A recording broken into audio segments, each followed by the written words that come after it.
ఒక ఎమ్మెల్యేగా ప్రభుత్వం ఇప్పునంటే ఇది నా విజయం కాదు, మీ అందరి విజయం. ముఖ్యంగా కుల సోదరులు ఒక కంకణం కట్టుకొని అయిలే కాదు గెలిచేది మేమనే కంకణంతో తెలంగాణ రాష్ట్రంలో ఎక్కడ ఉన్న కుర్మ కూడా మా బిడ్డ గెలవాలని గెలిపించినటువంటి గెలుపు తప్ప ఒక బీర్లైలే గెలుపు కాదు.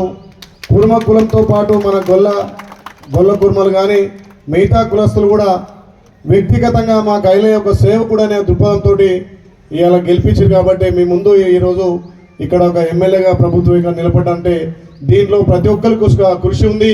ముఖ్యంగా కులం పట్టుదల ఎక్కువ ఉంది. ఒక రకంగా కొంతమంది మీడియా ద్వారా, కొంతమంది ఆటపాట ద్వారా, కొంతమంది వాళ్ళ ప్రచార సాధన ద్వారా, కొంతమంది మన కుల బాంధవులు ఆర్థికంగా కూడా మా బిడ్డ అని చెప్పి సుమారు ఒక 2 నెలలు అక్కడ వచ్చి పనిచేసి కూడా నాకు తెలియకుండానే టీంలలో వచ్చి ఒక 20 నుంచి 30 కార్లలో కూడా మా బిడ్డ గెలవాలి, మా జాతి గర్వపడాలనే ఉద్దేశంతో ఆలేరు అసెంబ్లీ పుట్టిన కాంచెలు కూడా రానటువంటి గొప్ప మెజార్టీ తీసుకొచ్చినటువంటి ఘనత ఇలా మన కుటుంబానికి దక్కింది. కాబట్టి నేను అందరికీ కులానికి సేవకుడిగా రేపు ఏ ఎలక్షన్లు వచ్చినా, రేపు ఎక్కడ మన కుల గౌరవం నిలబెట్టాలన్నా ఖచ్చితంగా నేను సేవకుడిగా సేవ చేసి ఇంకా మన తెలంగాణలో మన కుర్మ జాతి నిలబడడానికి, పేరు తేవడానికి నా వంతు కృషి చేస్తా అని చెప్పి మాట ఇస్తూ కులానికి కట్టుబడి ఉండి కులానికి కీర్తి వచ్చే విధంగా రేపు జరిగే ఎలక్షన్లో ఏ ఎలక్షన్ అయినా నా భుజాన్ని వేసుకొని పెద్దల సహకారంతో ఇంకా మన జాతిని ముందుకు తీసుకుపోతా అని చెప్పి మాట ఇస్తూ, అదే రకంగా ఏదైతే ఆలేరు ప్రజలు నమ్మి బీర్ లైలే అయితేనే మాకు సేవకుడు, బీర్ లైలేతోటే అభివృద్ధి సాధ్యమని నమ్మినటువంటి ప్రజలకు ఖచ్చితంగా సేవ చేసి ఆలేరు ప్రాంతాన్ని అభివృద్ధి చేస్తా అని చెప్పి మాట ఇస్తూ వారి ద్వారా ఆలేరులో ఒక కుర్మ బిడ్డ సీట్ వస్తే కుర్మోలు గెలుస్తారా అన్నారు. కుర్మాయిన పోటీ తట్టుకుంటాడా అన్నారు.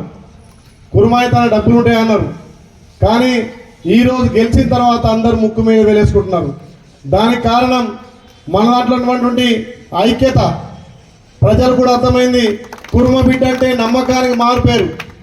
గత ప్రభుత్వాలు ఏదైనా చెప్పినాయి, ఎవరైనా మాట తప్పొచ్చు కానీ కుర్మ బిడ్డ మాట తప్పడు, మాట అంటే మాట మీద ఉంటాడు అనే ఉద్దేశంతో ఇవాళ మన జాతిని చూసి మిగతా వాళ్ళంతా కూడా భారీ మెజార్టీ ఇచ్చారు. కాబట్టి వాళ్ళకు కూడా అందరికీ ప్రత్యేకంగా ధన్యవాదాలు తెలియజేస్తూ పెద్దల సహకారంతో ఇంకా కులాన్ని అభివృద్ధితో పాటు ఆలేరు ప్రాంతంలో మనం నమ్మి ఓటేసిన వాళ్ళందరికీ కూడా ఆలేరు ప్రజలకు సేవ చేసే అదృష్టం మన కులం నుంచి నాకు దక్కినందుకు మీ అందరికీ మరొకసారి నమస్సుమాంజలు తెలియజేస్తూ మరొకసారి మన కుల గౌరవం ఎక్కడ కూడా తగ్గకుండా రేపు జరగబోయే ఎలక్షన్లో వార్డు మెంబర్ నుంచి ఎంపీ ఎలక్షన్ల వరకు కూడా మనలకు ప్రాతినిధ్యం వచ్చే విధంగా, మనలను భుజాల మీద వేసుకొని గెలిపించే విధంగా నేను కష్టపడతా. కాబట్టి ముఖ్యంగా తెలంగాణలో మొదటగా నా ఉప్పల్ కుర్మ సోదరులు కుల బాంధవులు సన్మానం చేయడం చాలా సంతోషంగా ఉంది.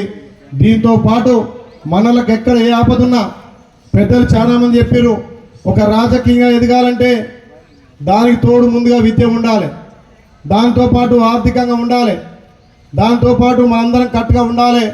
దానికోసం ఎక్కడైనా మన పిల్లలు కానీ మనలు కానీ చదువులు వెనుకబడితే వాళ్ళకు కూడా ఆర్థికంగా మనం ప్రోత్సహించి చదువులు ప్రోత్సహించాలి.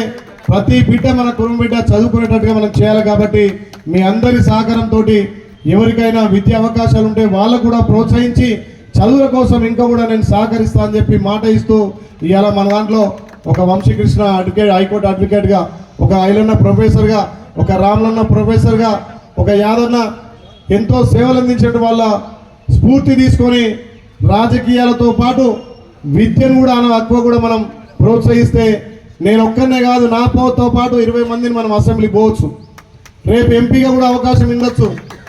వాళ్ళందరినీ మనం ప్రోత్సహించి కుల బాంధవులతో పాటు అన్ని కులాలను కూడా కలుపుకొని ముందుకు పోతే ఖచ్చితంగా మనకు రాజకీయంగా మన కుల తమాషా ప్రకారం మనకు వస్తుంది. కాబట్టి సీనియర్ నాయకులు కూడా నా కోసం ఎంతోమంది కష్టపడ్డారు. కర్ణాటక మొన్న పోతే అక్కడ ఏమున్నా 5-10 వేలతో గెలుస్తారట. ఒక ఆయన అన్నాడు, 50,000 గెలిచినామా బిడ్డ అంటాడు. అవునే అంటే మన జాతిలో 50,000తో గెలుస్తారా అంటున్నారు. అంటే నిజంగా ఈ ఆలేరులో కానీ తెలంగాణ ప్రాంతంలో మనకున్నటువంటి జాతికి ఉన్నటువంటి మంచి పేరు గత ప్రభుత్వాలు కూడా చెప్పినాయి. గొల్ల కుర్మలు అంటే మాటకు నమ్మకానికి మారు పేరు, మాట ఇస్తే తప్పరు, ఒక పూట ఉపాసం అని ఉంటారు కానీ ఒక్క రూపాయి ఎగ్గొట్టరని చెప్పి ఆ పేరుంది కాబట్టి ఆ పేరుతోటే మిగతా కులాలన్నీ కూడా ఇలా ఒక కురుమ బిడ్డ నిలబడ్డది. ఆయనను మనం గెలిపించాలనే కంకణతోటి మనం గెలిపించినాం. చాలామంది మాకెందుకులే రాజకీయాలు అంటారు. రాజకీయాలు ఉన్నప్పుడే, చట్టసభలు ఉన్నప్పుడే మన కులానికి ప్రాధాన్యత పెరుగుతుంది. ఏ కులం వాళ్ళ కులం ప్రాధాన్యతతో పాటు వాళ్ళ కులాల అభివృద్ధి కోసం వాళ్ళు దామాషా ప్రకారం సీట్లు కానీ, వాళ్ళకు ఉన్నటువంటి రిజర్వేషన్లు కానీ, వాళ్ళకు వచ్చే బెనిఫిట్స్ కూడా ఇలా పొందుతారు. కాబట్టి ఇంకా కూడా వేదిక మీద ఉన్నటువంటి పెద్ద నాయకులు ఉన్నటువంటి ప్రభుత్వాలతో కొట్లాడి మన వాళ్ళకు ఇక్కడ ఓయిలో కానీ ఇంకా వేరే డిపార్ట్మెంట్లో కూడా అవకాశం వచ్చే విధంగా నేను కూడా కష్టపడతాను. నాతో పాటు మీరు జతగట్టి ఇప్పుడున్నటువంటి ప్రభుత్వం అన్ని శాఖలలో మన కుర్మలకు ఒక గుర్తింపుగా పెద్దపీట వేసే విధంగా కష్టపడదామని చెప్పి ఒక ఆయన అన్నాడు. మీ కుర్మంతా డబ్బులు ఉంటాయని ఖర్చు పెట్టాడు, మీ కుర్మంతా డబ్బులు ఉన్నాయని. నేను ఒకటే చెప్పిన, మా తన 100 కోట్లు లేకపోవచ్చు కానీ 100 గొర్రెలలో ఏ గొర్రె మాదో గుర్తుపట్టే తెలివి మాకుంది. ఆ తెలివి ఒకటే చాలని చెప్పిన. ఇలా ఎదుటివాడు 100 కోట్లు పెట్టిండు, నా తన పైసలు లేకున్నా మా మిత్రులు, మా స్నేహితులు, మా ప్రొఫెసర్లు వాళ్ళ బలంతో ఇవాళ ఇంత పెద్ద భారీ మెజార్టీతో గెలిపి మీ బిడ్డగా ఇక్కడ నాకు మాట్లాడే అవకాశం కల్పించిన మరొక్కసారి మా కుల బాంధవులకు శనార్థి తెలిసి ఎప్పుడు ఎవరికి ఏ అవకాశం ఉన్నా, ఎవరికే ఇబ్బంది ఉన్నా, కుల బాంధవులకు ఏ రకంగా సహాయ సహకారాలున్నా మీ బిడ్డగా నేను పనిచేయడానికి ముందుంటా. కాబట్టి మా బిడ్డ బీర్లేలు ఉండడనే కూడా గుర్తుపెట్టుకొని ఎమ్మెల్యే కాదు, మీ అందరికీ సేవకుడిగా, కుల బాంధవుడిగా